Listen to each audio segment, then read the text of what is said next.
Assalamualaikum warahmatullahi wabarakatuh. Selamat pagi, selamat bergabung untuk mahasiswa baru Prodi Teknologi Laboratorium Medis Poltekkes Kemenkes Maluku tahun akademik 2020-2021. Perkenalkan, nama saya Ramdhani Natsir. Di sini saya selaku koordinator bagian akademik Prodi TLM Poltekkes Kemenkes Maluku.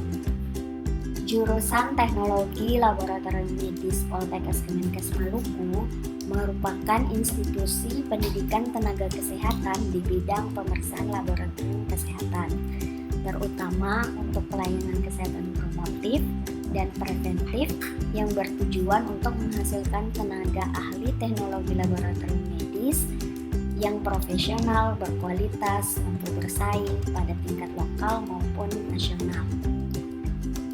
Untuk penyelenggaraan pendidikannya, kurikulum yang digunakan sebagai acuan pelaksanaan proses belajar mengajar pada jurusan TLM ini menggunakan kurikulum TLM 2014.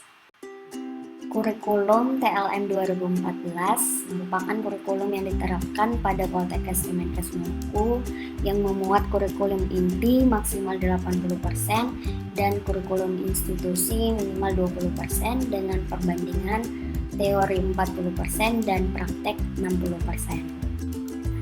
Capaian pembelajaran yang diharapkan dari lulusan program studi D3 TLM Poltekkes Kemenkes Maluku adalah yang pertama, sikap.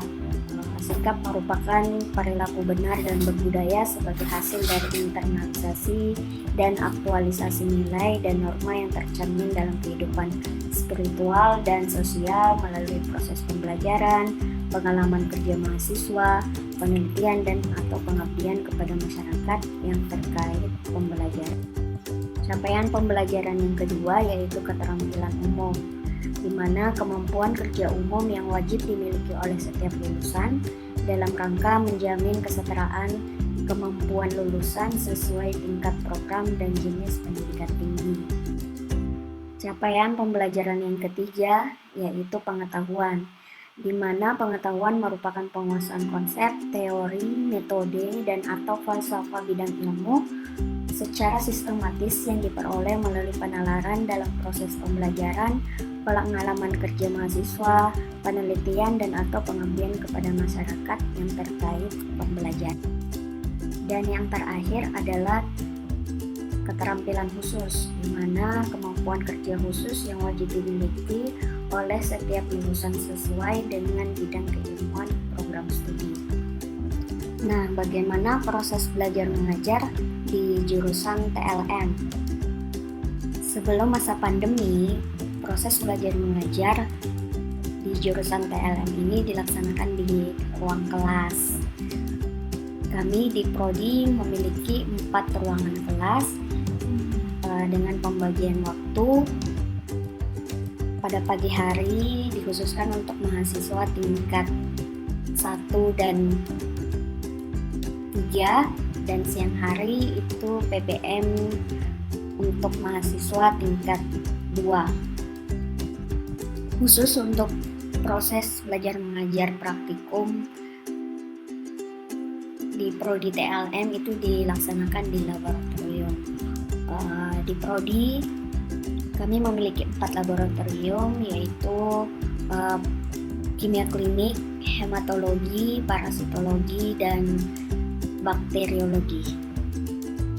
Proses belajar mengajar juga dilaksanakan di PhilLab. PhilLab ini merupakan salah satu sistem yang telah dibuat oleh Kementerian Kesehatan khusus untuk Poltekkes, dan di sini proses belajar mengajarnya mahasiswa itu bisa melihat materi kuliah yang dibawakan oleh dosen, bisa juga melihat tugas, kemudian ujian, itu semua dilaksanakan di PhilLab. Selain media PhilLab, kami juga menggunakan media daring lainnya seperti Zoom atau CloudX, seperti halnya PKKMB tahun 2020 saat ini karena adanya pandemi COVID, semua semua dilaksanakan melalui media online. Setiap mata kuliah dapat menggunakan satu atau gabungan dari beberapa metode pembelajaran tersebut. Khusus untuk pemanfaatan e-learning dalam proses pembelajaran harus mencapai minimal 50% dari total tatap muka yang telah direncanakan dalam rencana pembelajaran semester. Nah, beban belajar mahasiswa itu dinyatakan dalam besaran sistem kredit semester atau biasa yang disebut dengan SKS. Nah, SKS ini merupakan satuan waktu proses pembelajaran efektif selama paling sedikit 16 minggu, termasuk ujian tengah semester dan ujian akhir semester. Jumlah total keseluruhan SKS yang harus diselesaikan adalah 108 SKS dengan yang terdistribusi, di mana teori 43 SKS dan praktikum 65 SKS dengan persentase teori 40% dan praktikum 60%. Masa perkuliahan pada setiap tahun akademik itu perkuliahan akan berlangsung pada semester ganjil dan genap. Untuk jumlah pertemuan tatap muka akan disesuaikan dengan banyaknya bobot SKS. Yang ketiga yaitu jadwal perkuliahan setiap semester akan diatur dalam ketentuan tersendiri. Untuk kegiatan praktikum merupakan salah satu metode pembelajaran yang dimaksudkan untuk meningkatkan pemahaman dan keterampilan mahasiswa. Tidak semua mata kuliah mengandung praktikum. Nah, untuk pelaksanaan praktikumnya diselenggarakan bisa di dalam laboratorium jurusan maupun di luar laboratorium seperti di Prodia ataupun rumah sakit. Ini tergantung dari jenis praktikumnya. Tata tertib perkuliahan: yang pertama, mahasiswa wajib hadir 15 menit sebelum perkuliahan dimulai. Berpakaian rapi, sopan, bersepatu dan tidak berkaos oblong, dan ketentuan lain yang disepakati di awal perkuliahan. Yang kedua, untuk praktikum, mahasiswa harus menggunakan pakaian praktikum atau jas laboratorium yang sesuai dengan jenis praktikumnya disertai dengan APD yang dibutuhkan. Untuk kehadiran dosen dan mahasiswa, dosen berkewajiban melaksanakan perkuliahan minimal 80% dari ketentuan masa perkuliahan dan menggantikan sisa perkuliahan 20% dengan tugas-tugas yang setara. Kehadiran mahasiswa selama perkuliahan minimal 75%. Apabila kehadiran lebih kecil dari 75%, maka mahasiswa tidak diperkenankan mengikuti UTS maupun UAS. Nah, bagaimana penilaian dosen terhadap mahasiswa? Itu dibagi menjadi 4. Yang pertama yaitu ujian tengah semester yang diberikan di tengah-tengah pembelajaran, misalkan di minggu ke-7 itu akan diberikan ujian tengah semester teori, lalu dilanjutkan dengan ujian akhir semester pada minggu ke-16, lalu ditambah dengan tugas-tugas yang diberikan oleh dosen maupun instruktur pada saat praktikum, dan nilai ditambah dengan nilai praktikum akhir yang akan diberikan oleh instruktur tersebut.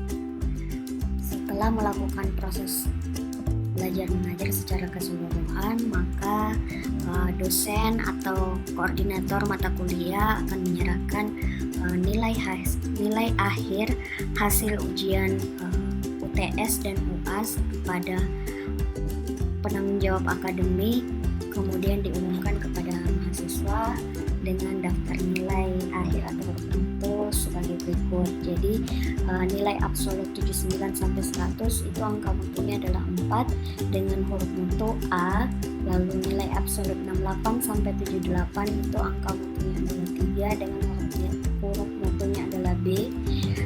Nilai absolut 56 sampai 67 angka mutunya adalah 2 dengan huruf mutunya C.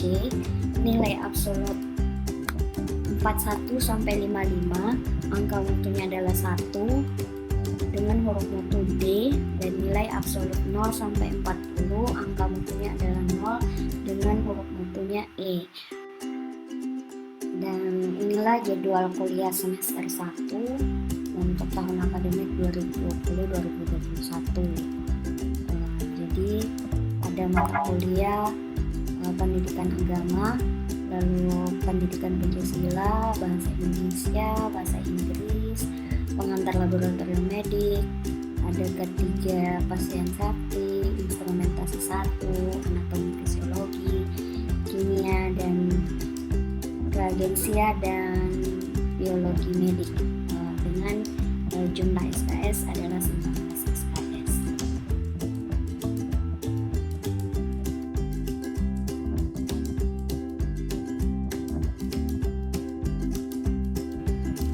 Sekian, terima kasih presentasi saya hari ini. Wassalamualaikum warahmatullahi wabarakatuh.